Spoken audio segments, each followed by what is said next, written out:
Don't leave me hanging. It's go time. Hey everybody, this is Josh, and here we have Game 2 in a best-of-3 series played between drewbie, the red Terran on the right side of Scrap Station, and Liquid HayprO, the blue Zerg up here on the top. And in Game 1, drewbie took everything HayprO had, took it out, just stomped it with a bunch of Marines, Hellions, and a single Thor with a repair force. So HayprO kind of got caught going for a bit too many drones. He didn't really have a lot of roaches out, not enough speedlings to get us around on the Thor. There's actually a strategy called the Zergling Slipknot, where you can kind of surround that Thor and just keep SCVs from being able to repair. And HayprO just didn't have the units, and drewbie looked like he was playing for that attack from the very beginning. So of course it was pretty effective. And so now we have Scrap Station, which is generally accepted as a Zerg favored map. They are basically able to get this hatchery without a lot of problems, just because it takes absolutely forever in the early game for any kind of small army to work its way across the map, going all the way past this Zelnaga tower, then back up past the destructible debris and all the way over to the hatch. So unless drewbie's entire mindset is I have to stop that hatch, it's going to be pretty easy to drop one there. And drewbie, since he's building his barracks at a very normal place, I don't think he's going to be gunning just for that hatch. Yeah, so the word I was looking for earlier was considered, generally considered to be a Zerg favored map. I don't know why I couldn't think of that. Anyway, HayprO, living in Sweden, no, used to live in Sweden, living in South Korea now, going to be trying to qualify for the GSL 3 in just about a week from now, maybe less than a week, I can't remember. I think it's Monday, actually, that's going to be the qualifier start. But this first barracks for drewbie about to finish up. HayprO is going to want to get his Overlord out of there. That first Marine could actually kill the Overlord in the place that it is now, so it looks like he is doing a good job to get that away. The Orbital Command, of course, morphing very quickly. HayprO probably doing 15 hatch, 14 pool again. We saw it last game, and it seemed to be his favored build, and you know, it's probably going to work a little bit better here on this long distance map. Drewbie probably going to be switching it up a little bit. Don't imagine we'll see Mass Marine, Hellion, Thor 2 games in a row. It just seems kind of like a gimmicky build, and it worked great for him in the first game, but I just don't really see him using it twice in a row. And Factory coming very quickly again, so you know, that is a sign that it could happen again with that quick Thor. But like I said, HayprO probably on edge a little bit from the first game, probably going to be making more units than he did last time. We see 2 sets of Zerglings coming already, and that first Queen. Probably should be getting another Queen down here next. Yep, he did. He's doing exactly what he did on Lost Temple. So this Overlord keeps bouncing in and out, but the Marines from drewbie are going to keep it away. Reactor barracks again, so Hellions most likely going to be making another appearance. We saw last game drewbie flipped the add-on basically right when that factory finished up, so wouldn't be surprised if he did it yet again. And there he lets his 2 Marines out, not sure where they're going to be headed. Oh, and drewbie did an expand as well, just like on Lost Temple, so not going to be falling behind HayprO anytime soon. Watch that production tab. The Roach Warren is about halfway done now, so he's going to have more units prepared for drewbie's first push at least. And 2 Hellions are creating right now. Last time drewbie waited until he had 4 Hellions, so we'll see if he does that again or just sends those first 2. 1 Marine is sent to dispatch this single Zergling. We'll go ahead and watch that since there's really not a ton else going on. Production tab, we see a bunch of Roaches are being built. SCVs, more Hellions as expected. These first 2 Hellions might just go to the watchtower, kill that single Zergling, and then just chill there until 2 more are created. Or they could go all the way to the natural. Spinecrawler placement for this map was pretty much limited to right here to be able to block these Hellions, and since there's not one there already, oh, actually there are Roaches in place already though, so drewbie's not going to be able to really do a lot of damage. He might get a couple of Zergling kills here, but he's not going to risk it. Instead he's going to flee from those Roaches. HayprO is consistent though, he's just going to chase him down. He scores a free Hellion kill. I don't think even a single Zergling was killed there. 2 more Hellions are already ready to roll though. Already ready to roll, that's right. But they are going to go on and retreat home. That second command center is finished now for drewbie. He's going to morph it into a orbital command. I like the command centers morph. They don't like upgrade, they just morph, as you can see there in the text. Siege tank being built now. The barracks actually floating back onto the reactor like it was originally. Oh, he repaired up that hurt Hellion. I like that move. He is going to sack a couple of SCVs just to make sure that these Hellions aren't lost, but he is able to ward those roaches away for the time being. And he's gonna just run right past them because these roaches are slow, the Hellions are fast. If the roaches are ever here, that means they're not at the mineral line. So we'll see if drewbie's able to have any success torching drones.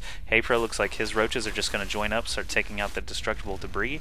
Hellions go right up the main ramp. There's no spine crawlers, only a single queen. He runs right past it, tries to torch some drones, does get 2 kills very quickly, a 3rd kill there. HayprO runs his drones away, and these roaches are still just, you know, hitting rocks. The other queen and some roaches spawn in time to kill a couple of Hellions. It looks like 3 drones, pretty much the extent of the Hellion damage so far. He's going to want to get another 2 blasts on that drone if he wants to get a kill. Oh, he does get another kill. So 4 kills for 3 Hellions. Not a great exchange, but drewbie actually forgot to rally his orbital command over here too. We saw 2 idle SCVs. Sends one to build a geyser. Finally does rally it. There we see that. Debris is down, so roaches do have a clear path over to the natural. drewbie has not seen this yet. So here they come. Ooh, actually quite a bit of roaches here. 9 roaches moving right in. If we look at drewbie's production tab, looks like he's just building lots of barracks right now, going for upgrades, stim pack, engineering bay, things like that. So these roaches, ooh, they are going to have to fear these tanks. There's no siege tech yet, but tanks actually do more DPS unsieged. They're going to be able to blast these roaches. Roaches will have no chance. Oh, he moves his roaches way over here to the left to try and lure these units and then shoot up the cliff, but yeah, not too many Marines are going to go down with this nice tank support. So here we have all of drewbie's SCVs coming back. They're no longer scared of the roach threat. HayprO building a baneling nest right now to deal with these many Marines. Starport coming up for drewbie, probably going to be seeing some medevacs just to support. And lots of drones being built, lots of SCVs being built, both players keeping up with their macro. 41 drones to 34 SCVs, but he does have 2 orbital commands allowing for mules, so drewbie won't be too far behind. He is actually moving right now with his large marine force and a couple of tanks in tow. He scans and kills a creep tumor, which is always nice, interrupting that flow and that spread of creep. When the starport finishes, he could actually make a Viking and kill 2 overlords basically for free, so we'll see if he chooses to do that. Oh, Speedling's coming down now for HayprO, actually able to surround a tank and kill it off. Looks like these Marines are just going to try and do some stutter step micro. They don't have stim pack yet though, so only a couple of roaches are going to go down. I feel like HayprO is going to be able to kill off all the rest of these units here with the Speedlings, but more Marines show up to reinforce, so now I really don't know who's going to win. That tank needs to die though. That tank does go down to the Speedlings. Now there's some stutter step micro going on. Stimpack has finished researching. These roaches do have their movement speed increase, but of course off creep. Oh, actually they don't have movement speed increase. I'm silly. Actually, HayprO's silly for not upgrading it right away. It's a great upgrade for Zerg to get right away. Go back to production, sorry. Baneling speed is upgrading right now. I don't believe he has any Banelings actually morphed yet. He doesn't even have a lot of Speedlings, if I remember. Only 9 Zerglings available to be morphed. Switch back to production. Oh, Aspire went up at some point too. Man, I'm missing a lot of things from HayprO, doing things back at his base while all that micro is going on. He's also building a hatchery down here at the gold.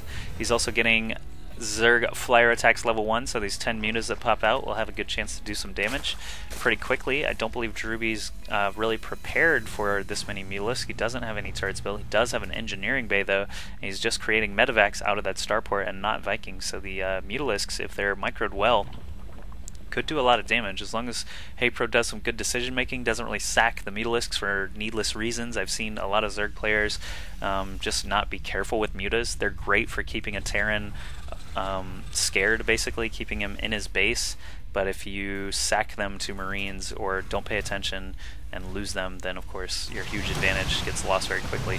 SCV's starting to go down already. No Vikings in the area, only a couple of Marines stimming and running their way up here. HayprO had all those SCV attacks queued, and a missile turret does complete, so HayprO's going to do a good job here running away. Like I just said, it's a terrible mistake to actually lose Mutalisks for any reason. You also don't want to attack a command center head-on when it has 3 turrets around it, so HayprO actually lost some valuable time there, microing somewhere else on the map. He could have been attacking these SCVs already, but now with these 2 additional turrets coming up, it could be a problem for him. He is getting a couple of SCV kills and going to be able to get that refinery burning down. He might repair it or he might not. We'll see in a second. Yes, he is repairing that back up. The Mutas bounce back up into the main. Excellent decision. Staying out of range of this turret is a great move. And I don't believe he's lost a Mutalisk yet, which is good stuff. But, you know, these Marines with their stim, pretty much drewbie's only anti-air for mobile anti-air anyway. And if you watch the production tab, it looks like we still have things going back on at HayprO's base. An infestation pit is down. He's making lots of drones and lings and banelings, getting ground armor upgrades. And drewbie, on the other hand, is going to be getting all kinds of upgrades and Thors starting to be produced right now. So switch back to the minimap. Looks like some speedlings came in just to see where drewbie's ground army is, and it is on the move. So these mutas going to have to be pulled back for defense. He's got quite a lot of Mutalisks, but with this many Marines stimming up and their combat shields, the mutas are still kind of prone here. He needs some ground support if he's going to be able to take out this big blob of Marines. HayprO, actually realizing that these Marines are so far out of place, is going to just be bouncing back to the natural area of drewbie, picking off a bunker very quickly. Needs to keep those guys away from the Marines. There you see they start to pop as those Marines stim up. Good kill on the medevac, almost let that get away. Glad that he didn't. It looks like everything's going fine for drewbie. The gold expansion that HayprO threw up is doing just fine.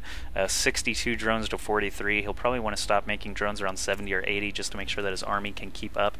It looks like he's got quite a few banelings, some roaches, some lings, some mutas, good to go. He's got a nice unit mixture here against drewbie's primarily marine and tank army. There is a Thor out now to help deal with the Mutalisks, but we've seen before that mutas can you know, basically dance around Thors. They're a lot more mobile. If HayprO was actually doing what he did earlier and bouncing between the main and the natural, he'd probably be doing the most possible damage with these Mutalisks, but he's probably going to wait until he can get a large coherent force. Here you can see all his ground forces are chilling. He's flying around the mutas just to make sure drewbie's not expanding or anything like that. He's getting burrow right now, which could be used to some effect, and a sensor tower is coming up for drewbie. There is a Thor here ready to shoot some missiles. He is actually kind of by himself right now, but he's sticking close to these turrets, so the Mutalisk really won't be able to kill him too easily. There is that sensor tower that we saw going up in the production tab, and a hive coming in for HayprO. So after that infestation pit finished up, it didn't look like he got any upgrades out of it, unless I just missed it. We'll see. No, he did not get neural parasite or pathogen glands. Looks like he did. He popped out a couple of infestors. Here they are with the main army. Probably just going to be using those for fungal to help these banelings. Breaking down the destructible debris so he can expand over there as well and take the entire left side of the map. Drewbie looks like he's moving a little bit, setting up a nice defensive position with some bunkers and turrets. Going to be building a command center here, probably going to be turning it into a planetary fortress like we almost always see in this position on Scrap Station. Needs to get his units out of the way though if he's going to start building. Oh no, he's just floating one over. It's previously built. My bad. Looks like